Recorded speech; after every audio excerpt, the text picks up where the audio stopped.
So this morning I spoke about a long-term intensive forgiveness education intervention, and now I'm going to speak with you about a shorter term intervention that took place with at-risk adolescents attending an alternative school. And I'll tell you a little bit about the study, and I'll go through the process model that I used. So my subjects for this study were, as I said, at-risk adolescents attending an alternative school. And the goal of the forgiveness education was to work with students who had anger issues and teach them a different way of responding to their anger and hurt feelings. I'm just going to get my watch so I don't go over.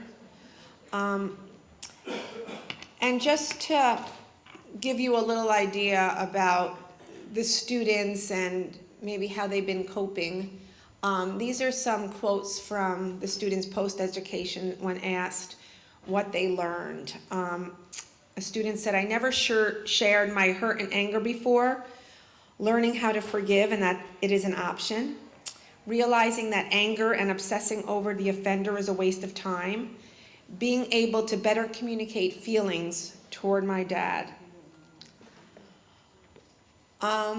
Most forgiveness education and intervention had been conducted with adults at the time I did this study, and according to SIM, literature on forgiveness in the adolescent population was limited and inadequate. More research has been done with children and adolescents, but we still need a lot more to be conducted to figure out the best way to work with adolescents and educating them about forgiveness. As a developmental psychologist, I wanted to work with students in school who were carrying around anger and were cognitively and morally mature enough to understand forgiveness. And for forgiveness to occur, individuals must be able to move beyond egocentrism and acknowledge the perspective of others. Although adolescents are developmentally prepared to give and receive forgiveness, this population needs education about what it really means to forgive and how to forgive. I think in society, we talk a lot about forgiveness, and individuals are either given messages to forgive or not to forgive, but they're never told how to forgive and what that forgiveness looks like. Enright, Santos, and Almabuck developed a model of forgiveness and found that adolescents were stage 3 forgivers, labeled expectational forgiveness. And teachers, religious leaders, authority figures, and peers can greatly impact teenagers' willingness and or ability to forgive, meaning they take suggestions and encouragement from these adults and authority figures.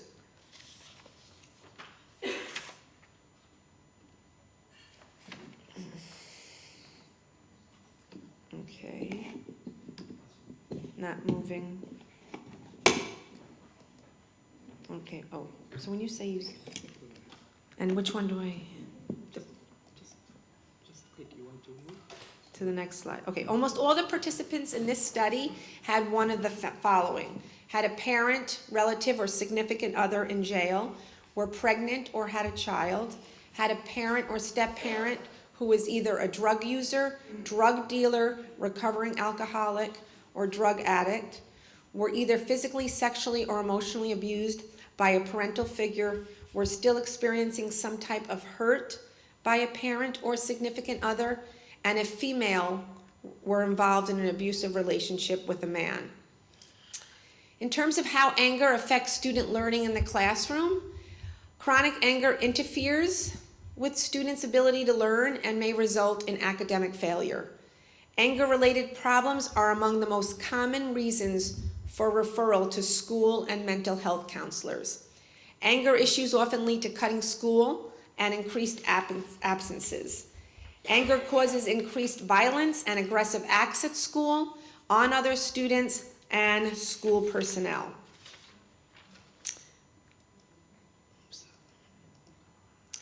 So my idea for the intervention, I was thinking that I would do it over about a 4-month period, 16 weeks, and we'd meet once a week for 90 minutes for a total of 16 sessions and approximately 24 hours of education. And when I went to the school and asked them about conducting this education, they said that they wanted me to come during like a personal communications class. So instead of offering communications, I would offer the forgiveness education, and that occurred every day. So the actual intervention was 7 weeks in duration, and we met daily, 42 minutes for 4 days a week and 30 minutes for 1 day a week. So the total number of sessions was 31, 42-minute sessions, and approximately 23 hours of education. So in terms of the hours, they were very similar. Last year, I did some education with 5th graders, and at the end of the education, I asked the teacher, I came once a week when I was doing it, and I asked her for her reflections on how she thought it went. And she gave this quote. She said, "I feel the lessons were sometimes too far apart, so it was difficult to put past learning into play.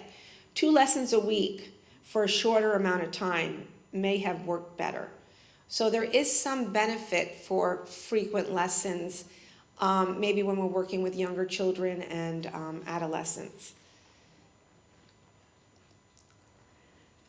Benefits of daily forgiveness education. As I said, with daily lessons, students were able to recall information easier from one day to the next. Students and the educator are able to get to know each other more easily and form a trusted relationship in less time when you're coming every day. Time on task was better with daily lessons, and it worked better with the school schedule. And if you've done research in the schools, you know that you have to go with what they say, or you won't be doing research in the schools.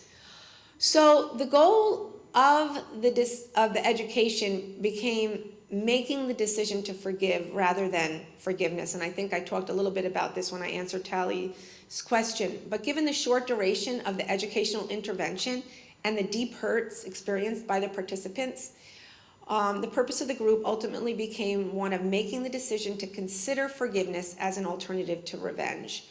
And at the end of the intervention, I was hoping that students would make the commitment to forgive. I didn't want that pressure that they felt they had to have forgiven by the time the intervention ended. So in terms of what the makeup of the class looked like, I did the forgiveness education class. I was the leader, but I also sat in with the personal communications class. That was the control group. I was the co-teacher in that class. The experimental group, there were 10 subjects, all were female, 8 Caucasian, 2 Hispanic, age 15 to 19, and 3 students were in 10th grade, 4 in 11th, and 3 were seniors. Personal communications class, similar, except there were 2 males in the group and 1 more student overall. 6 Caucasian students and 3 African Americans. Males were both Caucasian. And 2 students were in 10th grade, 4 in 11th, and there were 5 seniors. What I found, that there are a lot of misconceptions and skepticism held by adolescents about forgiveness. And Lisa Gasson, a fellow graduate student of mine, explains that given the moral betrayal involved in the types of offenses that some of these adolescents had experienced, and adolescents in general, along with the adolescents' developing concept of justice, it is not surprising that adolescents hold a lot of anger and hurt toward their offender. Adolescents felt very ambivalent about the idea of forgiveness.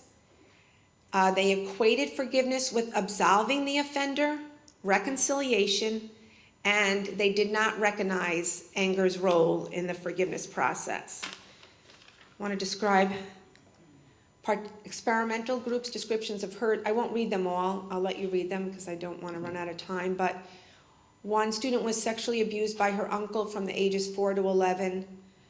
Dad told me he did not love me and did not want anything to do with me. He disowned me. Dad spent all family's money on drugs and then left family for several years. One student was raped by 3 men and got pregnant. Mom's ex-boyfriend hurt our family physically and mentally. So you could tell these are deep hurts. Control group's description of hurts similar in severity. I slept with someone who was HIV positive and was not told about it. Stepmom treats me very unfairly, does everything possible to get rid of me and keep me away from my mom. She steals from me and her kids steal my clothes. My baby's father told me he did not want to be in our lives anymore. He did not want to call a mistake his child. Boyfriend cheated on me and I fought the girl.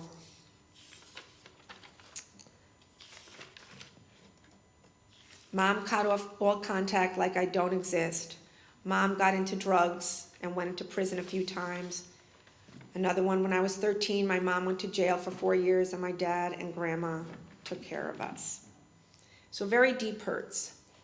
The instruments I used, the Enright Forgiveness Inventory, which included 60 items. Each participant was asked to consider the one who offended him or her and rate that person on the basis of one's current emotions. So there were 20 items that assessed emotions, 20 items that assessed cognitions and thoughts about the offender, and 20 items that assessed behaviors. Some sample items, I do not feel bitter towards the person. So that was measuring the absence of negative emotions. I do not view the person as below me. That was measuring the absence of negative cognitions. And I feel close to the person. That assessed the presence of positive emotions. I also used the state trait anxiety inventory, Reynolds Adolescent Depression Scale, Cooper-Smith Self-Esteem Inventory, the HOPE Scale, which I talked about this morning, and a post-intervention screening interview, including an assessment of whether forgiveness has occurred. So the intervention. We did 3 days of pre-testing in the group setting.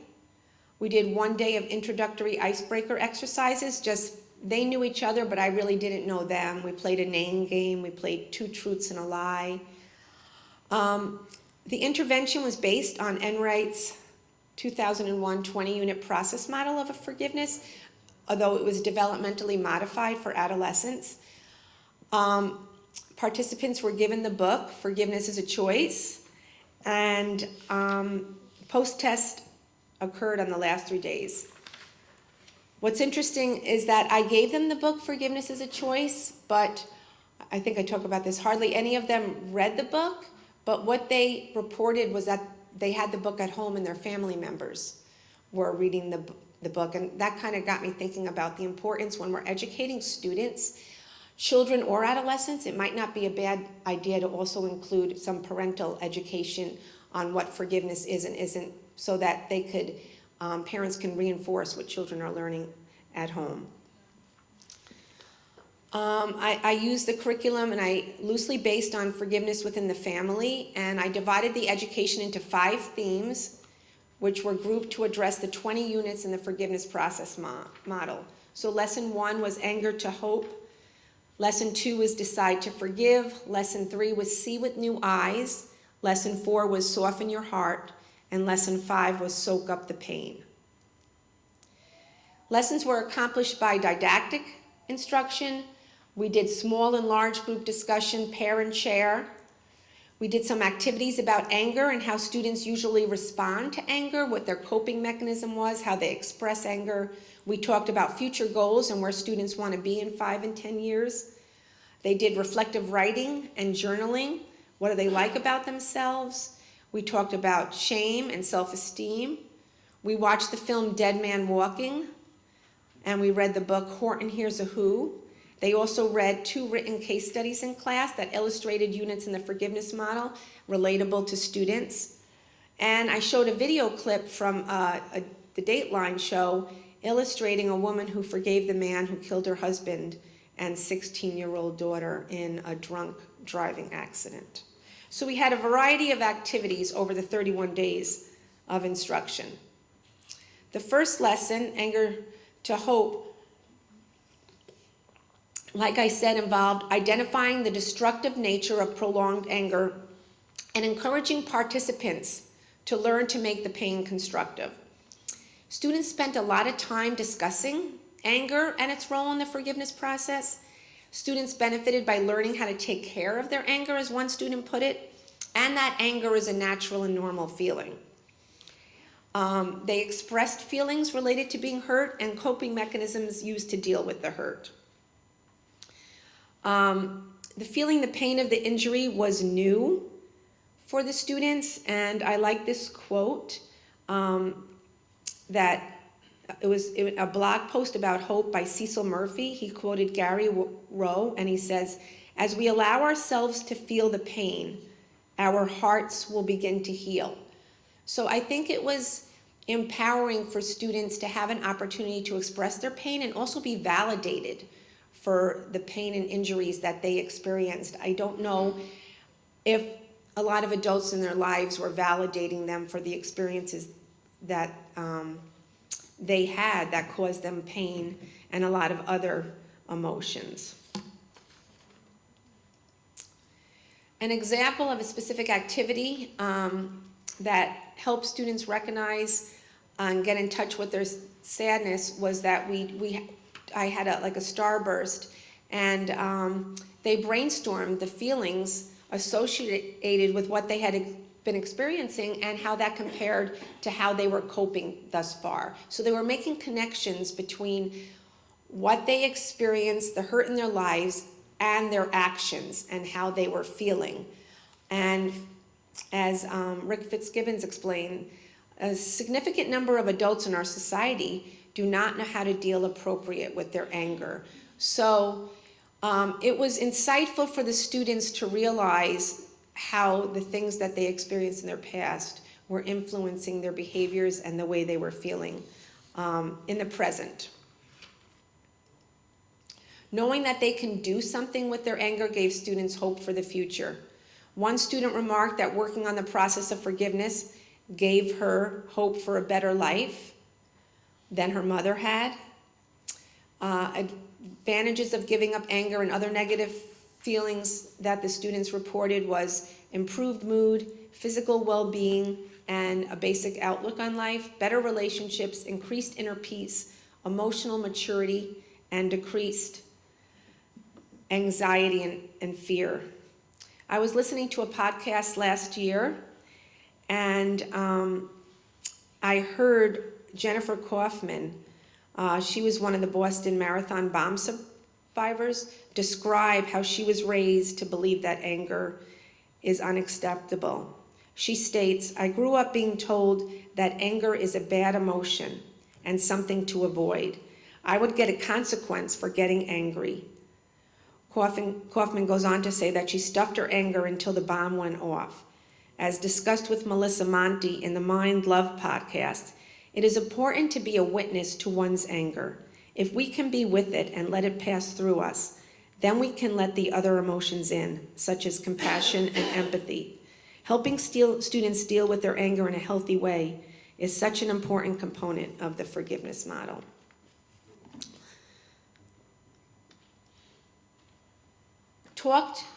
Talking about feelings in class helps students process them without becoming overwhelmed.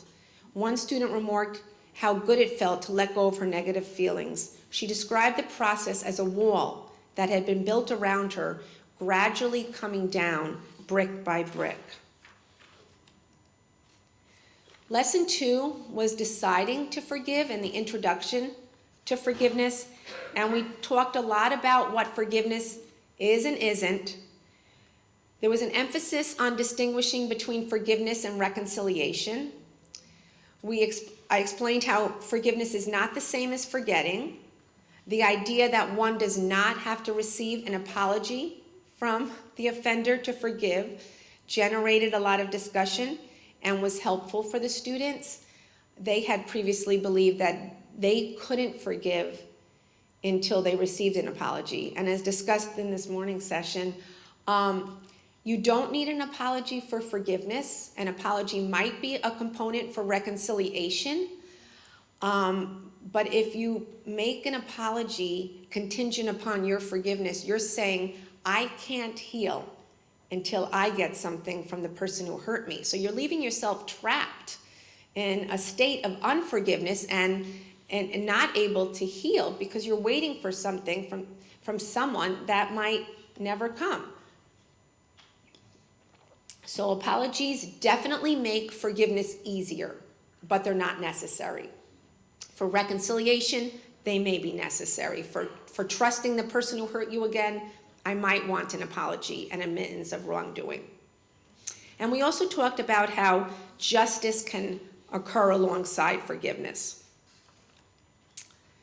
I presented forgiveness as one way to end destructive anger and encouraged participants to consider forgiveness as an option.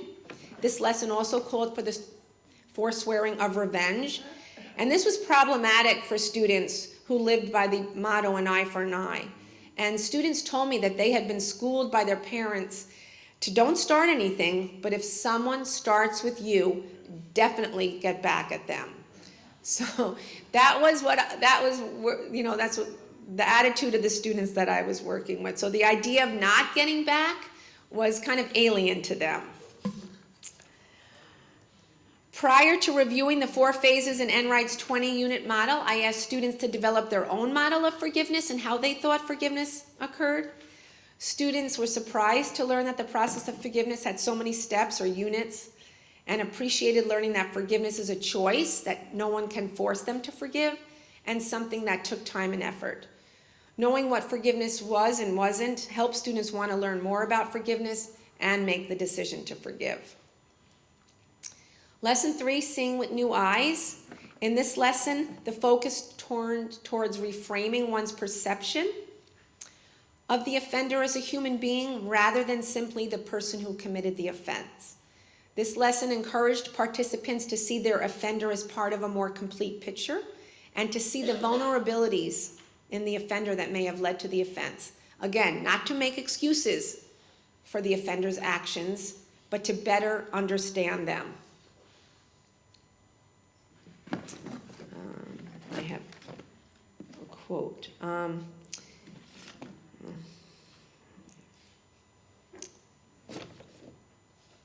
And the idea that students can make a choice with how they cope with their pain. I like this quote attributed to Viktor Frankl. Also reflects the idea that one has the power to choose how to respond to circumstances. And he says, according to Stephen Covey, between stimulus and response lies a space. In that space lie our freedom and power to choose a response. In our response lies our growth and our happiness. So it's the idea that you choose that response, and that's where healing and growth occurs. So concepts of unconditionality and inherent worth, like I talked about this morning, are part of this phase. Unconditionality, the understanding that all persons are equal at some level, regardless of personal characteristics. The idea of inherent worth, that all people are worthy and deserve respect regardless of their actions. These concepts were extremely difficult for students to understand. To recognize that the people who had hurt them and done such terrible things to them had inherent worth or were worthy of respect, we really had to work through that. I used the Dr. Seuss book, Horton Hears a Who, to help students realize that no matter one's size, appearance, etc., they still all have worth. Lesson 4 is soften your heart. And this lesson dealt with learning to empathize with the offender by understanding his or her pain. And that reframing and learning more about one's offender makes it easier to feel that empathy. Although it is difficult for any individual to forgive if the offender is a stranger, if you can't find out more information about their background, or, as one student I worked with this past fall asked me, if there's no good reason in their background that they did what they did. I had read an article to students I was teaching about a woman who forgave her father, who had been an alcoholic when she was growing up. And she talked about learning a lot more about her father's childhood and not excusing his behavior to her, but understanding in context more. And then the father had reached out to her as she was an adult, and they were starting to develop a relationship. And he had stopped drinking. And then the student in class said, you know, and I thought this was so insightful of her. She hadn't talked a lot, but she said, what if there's no background like that? There's no way to make sense, that there's no reason that the person would, you know, do the things that they did to you. And I thought that is a good question, and it's much harder to forgive when then you have to go on the inherent worth that everybody is a human being, and that maybe you don't know everything about a person's past. But the goal was to feel compassion for the offender and work towards decreasing negative feelings and thoughts. Lesson 5 was soaking up the pain, and we kind of ran out of time. We began to discuss this, but the goal was to teach participants to absorb and feel their own pain, like I discussed this morning, rather than pass it on to others or remain stuck in their pain. This lesson also emphasized the gift-like quality of forgiveness. And when I talk about this to my college students, they're like, you mean we need to give a gift to the offender? And I'm like, not a physical gift, but your empathy and compassion toward them could be a gift. But students realized that by absorbing their pain, they could stop their hurt from negatively affecting others. And they resonated with that. And I took this quote from Maria Shriver. She has a Sunday paper that she sends out online. She says, I've learned in my lifetime that trying to outrun pain is fruitless. It always, always catches up to you. Trying to numb it also doesn't work. So really the only way to get some relief or move past your pain is to feel it and go through it. In terms of results of the study, statistical significance was demonstrated on all the measures except self-esteem. Thus, the experimental group, the forgiveness education group, compared to the control group, who received the personal communications class like always, showed a significantly greater reduction in anxiety, state anxiety, trait anxiety, and depression, and a greater increase in forgiveness towards the offender and in feelings of hope. Compared to the control group. Briefly, you could see like the score on the forgiveness inventory went up almost 100 points in the forgiveness group compared to the control group. Anxiety went down in the experimental group. State anxiety, trait anxiety, the hope scale went up almost 30 points. Self-esteem went up 16 points, and the depression scale went down. And the control group did not have similar changes. Does that make sense? Self-esteem was not significant. Not significant because the personal communication, they also had an increase in self-esteem. So that was the one that was not significant. Still a little bit higher. It started off higher for the control group, if you notice. Self-esteem did. Right, exactly. Just the effect size, I don't have to. One of the students said, it has been hard to give up my identity of being angry and feeling sorry for myself. Forgiveness in the future can help me. A lot of the students, because they had held on to their anger for so long, it became part of their identity. And when I was asking them to kind of decrease and let go of their anger, they were wondering what that would mean for who they were and their identity. Although the change in self-esteem was not significant and it was in the expected direction, and a longer intervention may be needed for changes to occur in self-esteem. Qualitative results, when students were asked, is forgiving a goal for you? All 10 students in the forgiveness education group that indicated that forgiveness was a goal for them post-intervention, even though it showed on the forgiveness measure that they had forgiven. When asked what had been the most helpful in the course to you, 7 students reported that learning about the negative effects of anger and how to let go of anger was the most helpful. 3 students mentioned perspective taking and putting themselves in their offender's shoes. 4 students shared that gaining a better understanding of forgiveness and learning about forgiveness as an option was helpful. And 2 students did report that they enjoyed reading the book, Forgiveness Was a Choice. But they were in the minority. Students' conceptual knowledge and understanding increased as a result of the forgiveness education. Students' definitions of forgiveness also changed. Post-education students illustrated a greater recognition of anger's role in the forgiveness process, that one doesn't need an apology to forgive, that forgiveness does not automatically lead to reconciliation, and that forgiveness benefits the forgiver as well as the offender.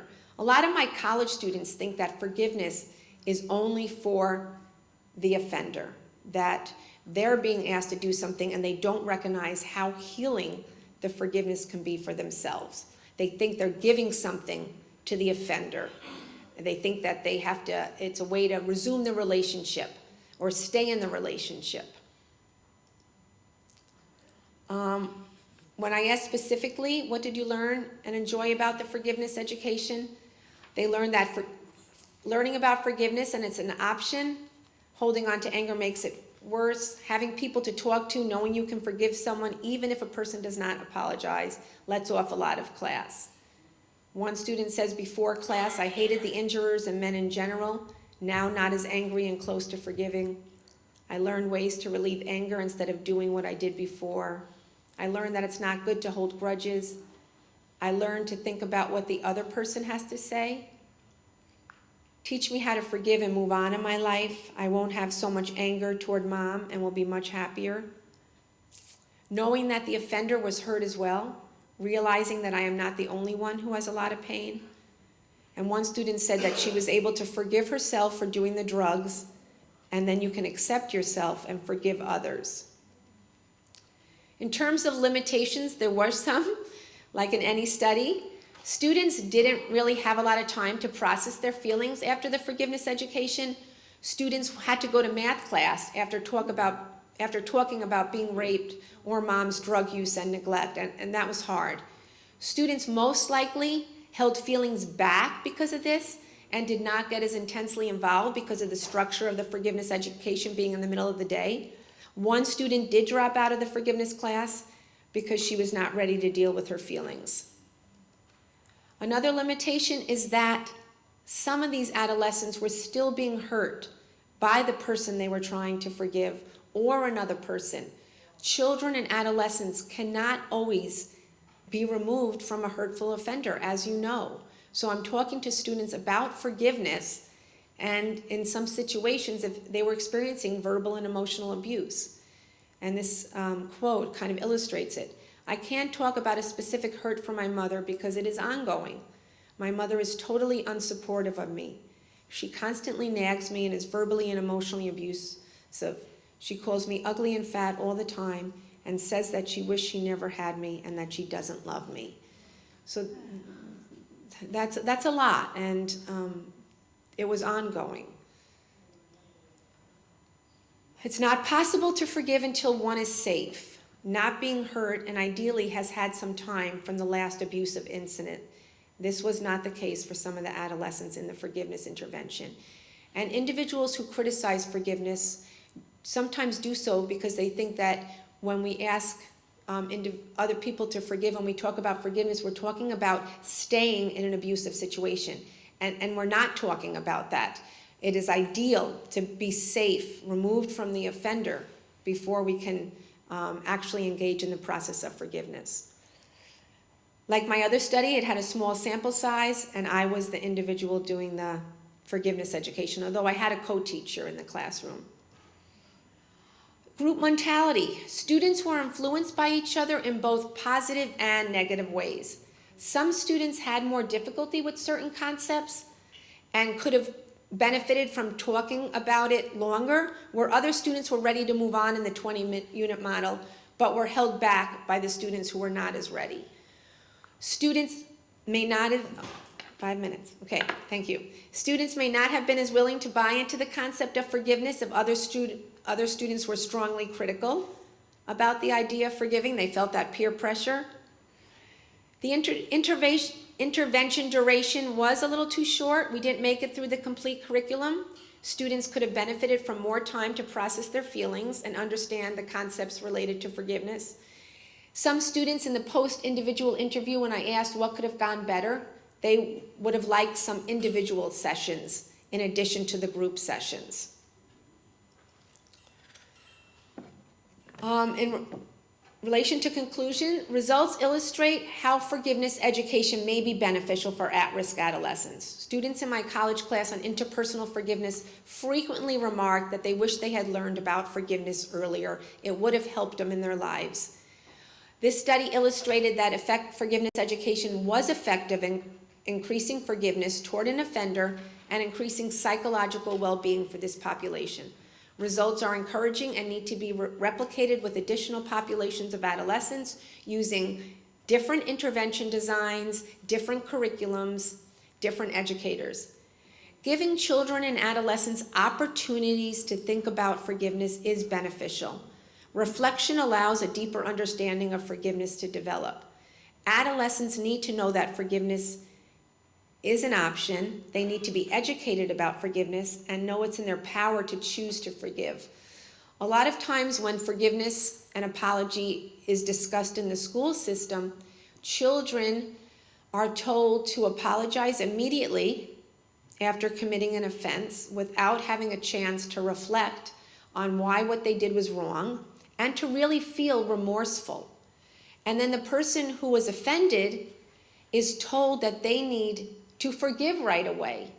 So I think in one of the sessions I was at, asked about that, do you need to accept an apology? And I often say, if someone apologizes to you and you're not ready to forgive, you could thank them for the apology, say you appreciate it, and you're working on forgiveness, but you're still angry. You're not there yet. In our society, we think someone apologizes, we need to forgive right away. That's not the case. Forgiveness is a process, and you can thank someone for their apology, tell them you appreciate it, and you can let them know when you have forgiven. But just because someone apologizes, it doesn't mean you have to forgive. And we should not encourage children to apologize before they're ready. Maybe they need to take a time out. Maybe they need to write an essay and think about why their actions were hurtful and what they will do next time and how they want to make amends. I guess that's it. Didn't know if that was my last slide.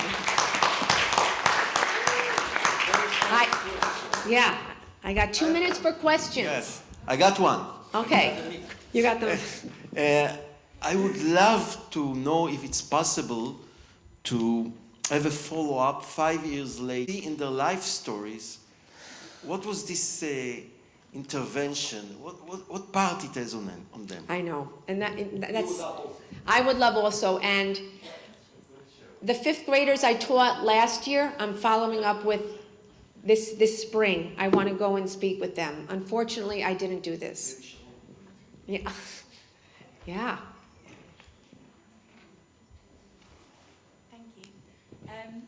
I was just wondering, at the beginning you said that you had to check that the students were cognitively and morally mature enough.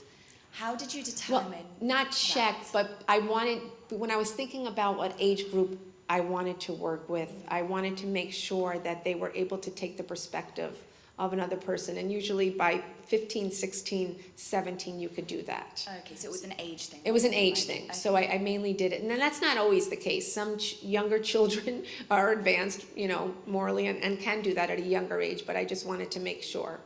So I didn't do a check. Okay, thank you. And the other thing I forgot to say is that students had to have a 3.0 to be able to participate. That was the school's requirement, and they also had to show that they were still suffering from some negative effects to be in the class. Thank you. Who's the last one? Tali. No. Sorry, I apologize for questions. We like your questions, Tali. That was great. I was struck by the finding of self-esteem as insignificant, and it was the same with your old study. And I'm thinking maybe there is something deeper in it, theoretically. about, well, they do probably feel stronger for, taking control over what they do with their feelings and thoughts, but they get these reactions from society that might affect how they see themselves. And that leads me to the other thought I had, which was forgiveness intervention joint for children and parents. We thought we should have done it with our population. So I don't know if you think about it or plan to do it, because I think that would be, and even may affect the self-esteem. Yeah, I would really like to do it, and I've been thinking about that a lot, and I want to. I've heard of one school that offered back-to-school education for parents. So they didn't have a group, but they talked to parents about certain topics. So I was thinking about it along that way, and I don't know if we can get parents to commit to coming to a once a week, but if not, even 1 or 2 back-to-school nights just about the idea of forgiveness. I think that would be a great component to add to a research study. Thank you.